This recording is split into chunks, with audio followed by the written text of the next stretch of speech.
All right. Well, welcome everyone. We are in the finishing stretch of what's been an amazing week here at CRE Tech. First of all, I wanted to thank everybody involved with the conference for putting on such an amazing event. I think I'd share everyone's feelings that in these special times, this has really been, I think, a shining light and a masterclass on how to put on an event. So thanks for that. I am very excited to be joined here with three amazing panelists who I know very well and I'm sure are known very well to most, if not all, of the audience tuning in. I will let them introduce themselves in a second. For those of you who don't know me, my name is Rich Sarkis, and I founded a company called Reonomy about 7 or 8 years ago. And I'm excited to, as I said, be a moderator on today's panel. So without further ado, Ash, the man, the myth, the legend, the reason why there's a 10-second delay from what you're actually, when we speak to what you're actually hearing, I'll let you introduce yourself first. Thanks very much, Rich. My name is Ash Gonzandi. I'm the founder of a property tech company called Property IDX and an advisory board member at Cretech and former founder of Retech, which was acquired by Cretech about 1.5 years, 2 years ago. I'm currently in Brooklyn. And before we kick off and kind of, start going down the Q&A rabbit hole, I want to thank everyone at Reonomy, Sierra and Nicole for putting this all together, and Bethany at Cretech. You guys are such rock stars. So first and foremost, thank you guys for putting this all together. Awesome. Maureen, why don't you introduce yourself to the audience as well, please? Thanks, Rich. I'm Maureen Tessier. I'm Chief Data Scientist at Reonomy. I've been with Reonomy for a little over 1.5 years. I have an extensive background in high volume distributed compute with machine learning embedded in engineering pipelines. And also happens to be a computational astrophysicist. Yeah, that's my PhD. And I currently am in northern New Jersey, just outside New York. Awesome. Thanks, Maureen. Last but certainly not least, a good friend of mine who I've gotten to know professionally and both personally over the years, Adrian Marcato. Why don't you introduce yourself to the audience, please? Thanks, Rich. I don't know how I'm going to follow the PhD, but I'm the partner and chief information officer at B6 Real Estate Advisors. We are a capital markets brokerage. My background mostly is in research and product development. Awesome. Okay, so without further ado, why don't we jump into the content? We'll spend a little bit of time talking about the state of the industry, topic du jour. It seems like it's evolving on a daily or weekly basis. Love to hear your thoughts on what the latest is there. We'll then transition the discussion a little bit to chat about data accessibility and how reliance or use of data has changed over the last weeks and months.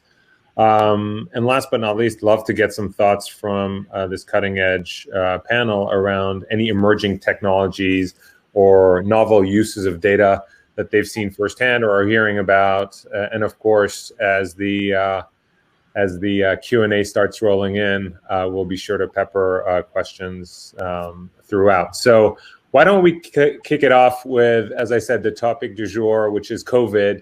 And if the panelists could maybe start by talking about how their businesses have been impacted, and maybe to focus on the last few weeks, because as I said, it's a pretty evolving situation. I think we're all in New York, which has been open now for several weeks. So Adrian, why don't you talk a little bit about how you and the partners at B6 have reacted to COVID? Yeah, I think from a business perspective, our mission remains the same. I think how we operate, especially now, where we particularly focus on owners and sellers, has been much more of an advisory and insight capacity, trying to get people to really understand what's happening in the market in such a fast changing market, and really try to understand what's going to happen moving forward. Luckily, we've seen since reopening, the market's been thawing a little bit, specifically in the New York market. We're seeing more activity. But I think for us, it's more of the same, and we're a relatively new business, having launched about 2 years ago. So, we're always sort of looking to be on that front step, if you will, helping our clients. And Ash, you've got your finger on the pulse more than most of both New York City commercial real estate, but also the tech side of things. With Property IDX, you obviously get to see a lot of the inventory, the sales, and the listings, et cetera. What have you seen over the last few weeks? Are you seeing the thawing that Adrian mentioned? Yeah, it's an interesting statement because I think it's a very asset-specific statement. I think although a high level of economic uncertainty persists, let's not kid ourselves here. I do think that economic activity could be back on track by early 2021 or mid 2021. My day-to-day is to speak with owner-operators, not just in New York, but nationally, on the institutional large family office side, and at the same time work with technology partners, from investors and startups. And I think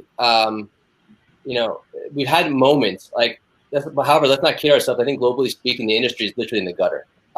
We are currently, let's not kid ourselves. We're dealing with a global health crisis, social crisis, and in some cities, we're dealing with a policy crisis. In the U.S., at least in transaction volumes are down. Rich, I was just on your platform. I love your platform because I'm getting up, really up-to-date information, and volume is down. Let's not kid ourselves. In New York, we've had pockets of bright moments, like the TikTok deal about a month or two ago. The AIG deal, I think, was announced, this week. Both Midtown leases. And then there was that record-setting $1 billion deal in Brooklyn, that 260 Gold Street transaction. But these are all in isolation compared to the overall market. So no pun intended there. However, I heard a great quote from an owner, and we kind of talked about it on our prep call. Just because one or two flowers bloom doesn't mean it's spring. And I think that's currently the sentiment we're feeling. I think everyone's trying to be optimistic, but reality is setting in, and we have companies like Google making statements that they're not going back to the office until summer of 2021. I think it has a profound impact on occupancy of office space and mixed-use multifamily assets and the occupancy of those assets. And you're seeing it currently, and I think September's around the corner, and we'll see what happens then. Yeah, I think the period between Labor Day and Thanksgiving is going to be very telling, certainly for New York and the tri-state area, but the rest of the country as well. I agree with you there. Maureen, why don't you talk a little bit, maybe not so much as how Reonomy has reacted as a business. I've talked about that on a number of panels, and to Ash's point, we actually got rid of our office space completely and are now fully remote for the foreseeable future. But maybe if you could talk a little bit about how the focus on data improvements and what data sets we focus on has perhaps evolved, or at least taken into account COVID and the current crisis. Yeah, absolutely. So what we're seeing is that our users are trying to expand their opportunity space. So they're using Reonomy as an investigation tool to look for opportunities to change the patterns of their business. There are states that, if you used to operate in 3 different states, maybe it's difficult to move from state to state because there are quarantine rules. Maybe if you have been tied exclusively to a particular asset type in the past, you want to expand beyond that asset type. And so people are using the platform to find new opportunities. Reonomy's reaction to that is we've become even more focused on improving the recency and the quality of the coverage. We've also focused a lot of our efforts on providing an owner-centric views of properties. So we're working on building out portfolio views of properties, data that is not available in volume or with the coverage in across the United States anywhere else, so that you can interact with a person and understand their entire portfolio is this size, these are the geographical locations where they have properties. This is the tax valuation of these different properties, and really extend the conversations that you have with individuals in a way that was not possible before. Maureen, I had a quick question. Have you seen search activity? I'm sorry, Rich. Have you guys, and Rich as well, have you guys seen an increase in search activities in like Miami, in Austin, Dallas, Nashville? Great question. So two things there. One, at the macro level, when you just look at overall activity on the platform, other than the first few weeks in March, when frankly all hell was breaking loose, right? And I think it was the first notions of lockdowns for a lot of the country, and we did see a dip in overall activity there. I think people were frankly just freaking out and not knowing how to deal with kids at home and work from home and all that stuff. We've seen very steady usage and actually spike in activity at a macro level on our platform. Now, to answer your question about specific search areas, we have, interestingly enough, seen a spike in searches for different asset types, specifically warehouse, industrial, some multifamily, not surprisingly, office, retail, hospitality. The number of searches at a macro level on those asset classes is down. Geographically, we have seen a little bit of a spike, or we had seen, I should say, a spike in California. California really was seeing a lot of search volume. I haven't checked, to be honest with you, over the last few weeks since they have gone into not lockdown, but shut down some of the businesses, what that's meant. But that would be interesting for our Reonomy research team to do, certainly. Yeah, it's funny because I was preparing for this webinar. I was actually on a call late last night with an owner. And I asked him, he's a Reonomy client customer, and I asked him, he's an institutional owner operator, and I asked him, he's not making any investments in New York. And I asked him, where are you looking at? He said, I'm actually looking at in triple net opportunities, but using the likely to sell feature on your platform in states like Florida, Texas, Arizona, and others. So I was like, that's a very interesting, profound statement. I was like, that's really interesting. How the owner operator deploying capital. For sure. That's actually a good transition, I think, to another related topic, but there's almost this resetting or cleansing that happens as part of a recession or a downturn, et cetera. I think that we were chatting about this prior to the panel, but we've been on a decade-plus bull run. Many, frankly, folks who started out in commercial real estate haven't seen a bear market or haven't really seen a recession. I think the memories of 08, 09 are a distant memory in some people's minds. And for those of us who've gone through that and others, we know that recessions can be an opportunity to look very critically at our businesses and say, well, where did inefficiencies creep in, right? Where did we actually spend money where we shouldn't have? Where did we hire where we perhaps didn't need to? And so if you could, Adrian, talk about how you and B6 have perhaps used this as an opportunity to assess how to use data, technology to perhaps become even more efficient than you were before. Yeah, I think, it's an interesting thing when you're on a run up in a market. People generally, data and technology is sort of a secondary consideration, right? Because everyone's doing well. They think they're the reason why everything's going well. You get into sort of a recession or you hit a rut, data becomes really important, and understanding that data and insight specifically can be the difference between what makes or breaks or creates winners and losers, right?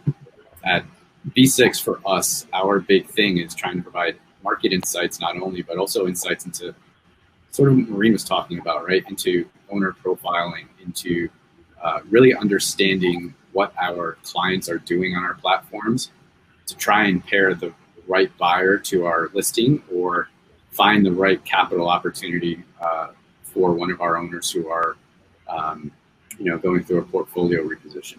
So, for us, it's really about marrying all of that data that comes in either disparate data sets or filling in the blanks from the Reonomy data that we intake, our user insights, our agent insights, and our agent interactions, trying to create really composite portfolios around ownership, but also just really understanding and insights around what people are doing. So number one, we can better position ourselves in the market in terms of what insights we are providing, but also what type of product we are providing to people and looking to go after. That's really what the focus is. Yeah, it's interesting. You and I have chatted about this previously, but as a CIO, part of your challenge is always to get the brokers to adopt and use the data and the technology and the tools, right? Have you found that, and then that's hard, right? When the sun's out, everyone's making hay and they're making money, and rightly so. They want to spend their time on the phones with their clients, doing what brokers do best. Have you found now over the last weeks and months, given that, times are tougher, that brokers are perhaps more receptive to data, or even, heaven forbid, coming to you and saying, hey, help me with data and tools and technology? Adrian, if you can speak to that, and then Ash, I'd love to get your perspective on the same thing. Yeah, I think, given where we are with having to move out of the office environment, I think people are much more receptive to, number one, trying new technology. So adoption is, in our industry, is sort of a slow burn. But, the tools now that people were used to having in the office or being able to do in the office are no longer available. So there's been quite an increase in our adoption of certain products. And from a user feedback perspective, it's been great because we've been really able to sort of zero in on some of our products and features that we're building. So in the sense of some silver linings of moving out of office because of COVID, user adoption has really been one of the positives. And especially, like I said earlier, with insights, people, especially advisors, want to know what's going on so they can provide their clients with good insight and advice. And so, yeah, that's it's been an interesting road, an uptick in our adoption in some of our products. Good. Are you seeing the same thing, Ash? Yeah, I echo many of what Adrian's saying. It's my perspective, that data by itself is useless because you need context. There's no context regarding, just data by itself.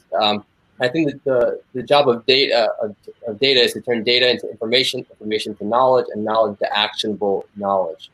And that's the most valuable part. And Rich, you and I have joked about this in private, during lunches and breakfasts and coffee meetups and stuff like that.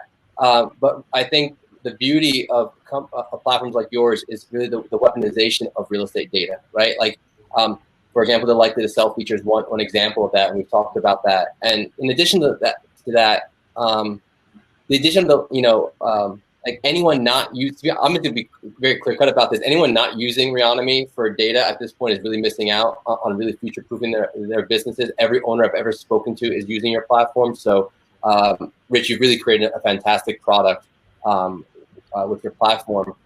Now, on the real estate side, it's interesting to see, to answer your earlier question, Rich, it's interesting to see for the first time in nearly decades, this redistribution of real estate investments into other cities, or the possibility of investing in other cities outside of people's core competency or core locations. So specifically New York and California, you're starting to see owner-operators investing in cities outside of New York and California. You're starting to see lenders lending outside of New York and California. Again, cities, we just talked about Austin, Miami, Atlanta, Dallas, but, to put this all into perspective, again, Rich, I was on your site, June 2019 to October 2019, general multifamily transactions decreased by a total average of 10%. So from 329 deals to 210 deals in October. So it's just really interesting to see how owners, what owners are doing, and what they're what they're likely to invest in pre and post pandemic. It's really interesting. You go to what you're touching on a lot of, I think, is data access, right? The previous recession, as an aside, I worked for a secondary markets company, so we brought non-traditional real estate companies into the markets. And when that recession hit, these companies were holding a lot of assets that they didn't know what to do with because they weren't real estate players. And there was no visibility into market conditions. There was no visibility into market trends. I was literally left to go down to Del City, Oklahoma, and survey brokers to try and get an understanding of what valuations would look like on a particular asset. And it was sort of just, in the wind, and we hope that we got it right. And there's a lot of meat left on the bone. So the last recession, I think, really brought in this need for data access and data in particular. And that brought in a lot of these market reports that you saw. I think now what you're seeing is data access is available, and it's the insights that people are generating and the speed at which they can generate those insights and maneuver their business plans. So, being able to look at a market outside of your core competency was very difficult to near impossible 10 years ago. So that rise in just data access and the accessibility to it all in a 10-year span is really what's driving, I think, a lot of what you're talking about. Yeah, and to that point, Maureen, right, since the data, as both Adrian and Ash said, are the raw ingredients and the raw material that you need to derive the insights that are so valuable, especially in these times. How do you think about, in your position, running the data science team and helping to prioritize a lot of the data initiatives that we have going on at Reonomy? How do you think about prioritizing that and figuring out what to do, what not to do, and how has COVID impacted that from your vantage point? Yeah, absolutely. So we've doubled down on user interviews. So Adrian, I really, I sympathize and I understand, the conversations that you had, like getting outside the office, talking to people, understanding what they're doing, why they're doing it, because we can see signal, but the motivation behind the things that we see, the behaviors that we see in the users is really what we want to identify and really what should be driving the product development there.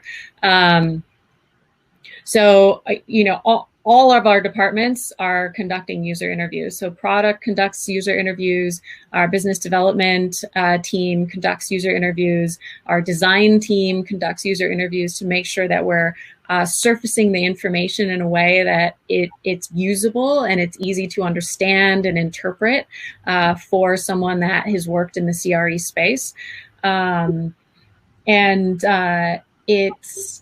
It's driving increased customization along some of our core market segments. So brokers are a big segment for us.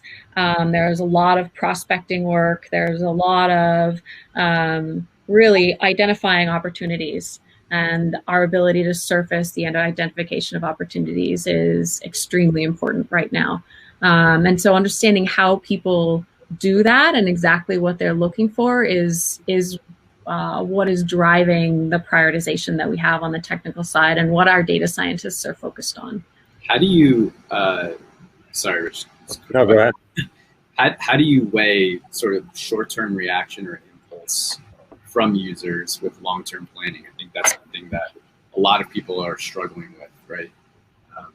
Qualified data. It's qualified data. Yeah. So to some extent, we're a little bit buffered from that because we're focused on making kind of systematic changes and systematic improvements. So for example, Reonomy doesn't take individual properties and kind of tweak data here and there based on things that we hear. When we hear something that needs to be built, or when we hear there's a change in the way that data is surfaced or the quality of data, we make a programmatic change, right? We have over 50 million parcels across the country. There's just a phenomenal number of kind of sub-markets, depending on how you slice the asset types and which geographic region that you're looking in. And we don't want to do things that are only going to work for a short amount of time and only work for a certain type of user. So we approach things very systematically, and that's why we need data scientists, because it's hard. It's hard to do this for the entire United States. Yeah, and Adrian, interesting thing is going into this year, one of our big R&D initiatives, which Maureen can more authoritatively and smartly speak about than I can, was to invest heavily in our knowledge graph, which up until now had been very property-centric, right? We're pretty good at telling you what there is to know on a given property. We developed our unique identifier for each property that helps you cleanse and normalize your own data if you've got it programmatically. But what we've been hearing, both pre and post and during COVID, per what Maureen was just talking about, was that our users, it didn't matter if they were brokers, lenders, insurance companies, investor developers, really wanted the interaction between properties, companies, and people. And for basically what translated by the team of data scientists said, well, what they want is to evolve our property-centric knowledge graph to be multi-entity centric. And so that's a big part of what we've been doing. And to Maureen's point, we feel that that is just seminal and really valuable, regardless of what the economic climate looks like. So Maureen, actually to that end, just so everyone who's listening in is perhaps more clued in than I can certainly explain, would you mind spending a couple of minutes just describing what the knowledge graph is and why it's so important? Yeah, absolutely. So a knowledge graph is looks like any kind of social graph that you might see, any cartoon that you might think of a graph network, except that in social graphs, you only have people, and there are nodes between the people, and depending on the relationships between the people, there are edges between these people that are nodes within the graph. And so Facebook has a social graph. That's how they build a lot of the stuff that they have. LinkedIn has a social graph. Google, a lot of their marketing is reliant on these types of social graphs. A knowledge graph is different because the nodes are not just people. The nodes are also properties. The nodes are also companies. The nodes are whatever is appropriate for the domain space. But the idea is that the knowledge graph actually represents the world in a more realistic way. So usually when you store data, you have let's say you're in working at a bank, and the data that you have about people is, oh, well, this person is a client, they have a savings account, they have a brokerage account, they're a credit card customer, right? So they're very context-specific views of the person. And what happens is that you lose sight of the complete picture of understanding who this person is. And so for real estate, what happens is that you can say, well, we have a property and we have this person, one person tied to a property, and there are some companies associated, but you're really not getting a complete picture of who this person is, where they operate, what their scope of influence is. And the knowledge graph, because the knowledge graphs represents things in a very kind of realistic, real world thing. So it's a person who is a client of these services, a person who is an owner of these services, a person who is a CEO, a person who is a mortgage signatory within the CRE space. You really get a complete idea of who this human being is, and the best way to interact with them. And so once you've built this structure, we can actually pretty flexibly change the way that we're delivering the data, the different product offerings. So the idea is that you build your knowledge graph, and then on top of that, you can build customizations and add-ons that are supplying the intelligence in the right structures in the right ways for our clients. And Ash, there's going to be a quiz on this later, so I hope you're paying attention. Just kidding, Ash. There's no quiz. 100%. Give me the clip notes, please. But I do want to get your perspective, because look, a lot of what Maureen is talking about is definitely bleeding edge, and we're really excited about it. Our customers are excited. What else are you seeing in the CREtech, prop tech space that's exciting you? Or are you still seeing a lot of noise, or are you starting to see stuff that is exciting, more tangible, actually more concrete?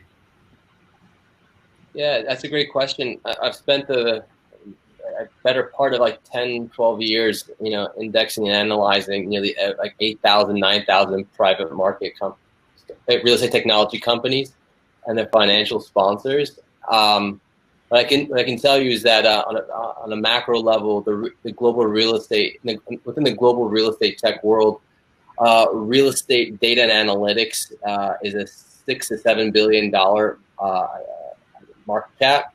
The industry has begun to shift towards a hybrid form of data and analytics, and will be heavily connected to marketplace, IoT, visualization platforms. So you're starting to see this hybrid, very much like yourselves, leveraging other mediums to push data out, like the social graph, property graph, and others. This connectivity will allow owner operators, brokers, mortgage companies, title companies, and others to basically run their businesses more efficiently, greater economic gain, and others. But more on the company side, some of the front runners are starting to emerge from the traditional, through the investment vehicles that are out there, including like Oyo, Spacemaker, CompStack, and of course Reonomy. I think you guys have raised, single-handedly probably the first or second largest collectively round of venture capital in the industry. So kudos to you guys. So yeah, we're starting to see stuff like that. The industry is no longer in this search and discovery phase. The industry is far from the experimental phase now. I think any company that's launching in this space today needs to come well equipped to compete, and it's becoming a higher barrier to market entry business now in the data and analytics space. Adrian, what are you seeing on your seat? Because you're a consumer, a buyer of a lot of this, and you're a discerning sort of consumer of those. That you've got the technical chops to be able to assess it.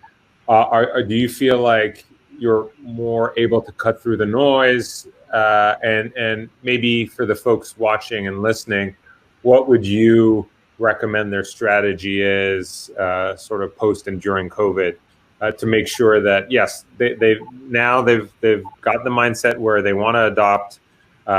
They realize that it's more efficient. They realize the value in data, insights, etc. But where do they start and what do they do? Yeah, I think, to answer that, there's sort of two cohorts of users, right? You have users who don't have internal data teams or individuals on their team who can really churn information or connect systems, right? For us at V6, in order for us to be a consumer of any product, there has to be an API layer that we can sort of draw from and connect to. The reason for that, like I said, is we have a lot of brokerages and owners have a lot of data that they create themselves. And I think the real cutting edge advantage for companies is being able to marry that data, that internal data, with external sources and really deriving insights, right? So from that perspective, if you have that internal team, I think you're probably doubling down on accessibility to information and your internal productization of it. If you're a team who doesn't have that capability, you're looking for applications that can sort of be an all-in-one tool. So there's a lot of tools that we use internally. A lot of them focus on marketing. That is what we do. We're a marketer more or less. But like I said, it's really involved around sort of casting the reel and also bringing it back in. So I think people, if you have the ability to get internal players who have that data capability and that application capability, you should do it now. There's tremendous talent available if you have the ability. And if you don't, it's really working with your current vendors to really understand what data and insights you can get out from them. And that's a good point around the talent. I mean, there is a lot of great talent on the sidelines right now. So to your point, that's an interesting element to this. Anything to add on that, Ash or Maureen? We're coming up on time, and we've got a couple of questions that, from a Q&A perspective, I wanted to make sure we get to. No, I think everyone's kind of hit the, everyone's touched upon a lot of the stuff. I do think, that again, in terms of market trends, it's not just the data itself, like whether it's venture capital, prop tech data, whether it's real estate data, whether it's owner operator data, phone numbers, emails. It's not the information not the data that's I think most valuable. It's how you actually use the data. I think I always, I bring it into very simplistic terms. It's like having a beautiful, Lamborghini Gallardo and being a shitty driver. It's generally go hand in hand, I think. Yeah. So I think you need to know and know how to weaponize the data to make it actionable information. I think the data in of itself is actually useless in the hands of the wrong person. I think companies like yours, Rich, I think have made it pretty much like idiot proof. It's hard to mess it up. It really is, because you make it so clear cut and concise. I think you have to be able to actually weaponize that information and make it actionable. Yeah, and I think, look, just to pile onto your Lamborghini analogy, I think it's a good one because not only is it suboptimal to sort of be a crappy driver in a sports car, it's also dangerous, right? Because too much data, too much non-contextual data, you can draw the wrong conclusions. It can actually literally cripple your business, right? And because you get the analysis paralysis and you just don't know what to do with the data, and therefore then the eyes glaze over, and then you say, well, all data is bad data, and then I'm not going to do any data, or not going to turn to data. We did get. You got to keep in mind, like, we're in the real estate business. Like, real estate is not a hard business. It's actually a very simplistic business with very large. High low, sell high, right? Right. Like, it doesn't take. I remember once upon a time I was at a ULI event, and Jared Kushner one time said, "It doesn't take a genius to collect a rent check." And it's true. It doesn't take a genius to collect a rent check, but the reality is it takes a genius to operate an asset, and it takes a genius to do highly structured, complex deals. I think the more complex the situation, the more chefs that are in the kitchen, the worse the soup gets. And I think it's one of those situations where the more data, 100% agree with you, Rich, the more data you have, it is paralysis by analysis. Is again, how do we weaponize that? How do we make it useful? Not just for owners and for everyone. I think, like, historically, real estate's been run on hunch and feeling, right? There's a lot of knowledgeable people who know a lot of things based on their experience. And now what data is allowing them to do is to form and validate these hypotheses, right? And these propositions that they may have that allow them to, sort of the beginning we were talking about, enter new markets and new asset classes, right? It's weaponizing their hunches, so to speak.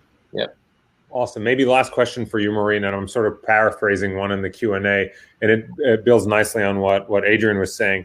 If we all agree that data in and of itself is not enough, it's about the insights and the and what you can derive from it. And Ash, he's cited a few times the likely to sell feature we have on our platform.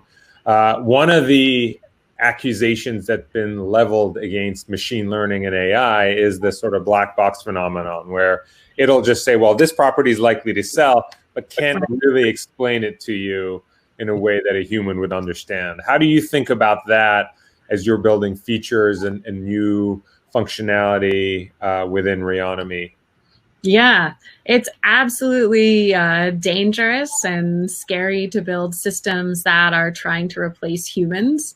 And so with us, we've been very specific about not trying to replace the human, not trying to replace that experience, that intuition that is built over decades. What we're trying to do is just to be able to make more data, the right data available faster in a clean way. So, people on our platform, they don't join with the expectation that, well, there's going to be, you know, that Reonomy.com, app.reonomy.com will pop up and say like, hey, this is the property, and this is the one that you should buy this, or, you know, or this is the person to call, and that's it, right? We make the data available in such a way that you can use your experience and intuition to slice and dice it, filter out the enormous volume of data that we have available. So Likely to Sell is supposed to do that. It eliminates all of the properties that we know have most recently sold, or, you know, there's been some kind of an event, or there's like a market in a geographic area that's incredibly stable, and so we don't think that property is going to move. So it's a way of cutting down on the amount of data to look at and try to understand and build into your strategy. The Likely to Sell model itself has the intuition that comes from CRE actually built into the features that we give to the machine learning algorithm. So we look at not just we look at the property structure itself, we look at the history of the structure, we look at the history of sales, the valuations, like all of the related party transactions. We create a complete picture there. And then we also have owner information attached. And then on top of that, we have information about the municipality, about the neighborhood that the property is in, and all of this behavior that would normally a human would interpret and try to build intuition about. The machine learning algorithm is trying to do the same thing. But we're not trying to replace people. Like there's no replacing humans. Aspect of it, right? Yeah, you can't expect that to go well, you know. And if there is a silver lining for everything that's happening in the world right now, it's that it is creating additional incentive for people to explore these new opportunities and platforms that are available because of data, and because we have these computers that can do phenomenally high volume compute. I mean, we process like 100 terabytes of data every week, at least, to be able to deliver the information that you see on the app. And it's a pretty amazing time to be alive. Really is. Well, that is a perfect way to sign off. Thank you for that, Maureen, and thanks, Ash and Adrian. I thought that was really insightful and interesting. And so it's been a pleasure having you. Thank you all. Thank you, Rich.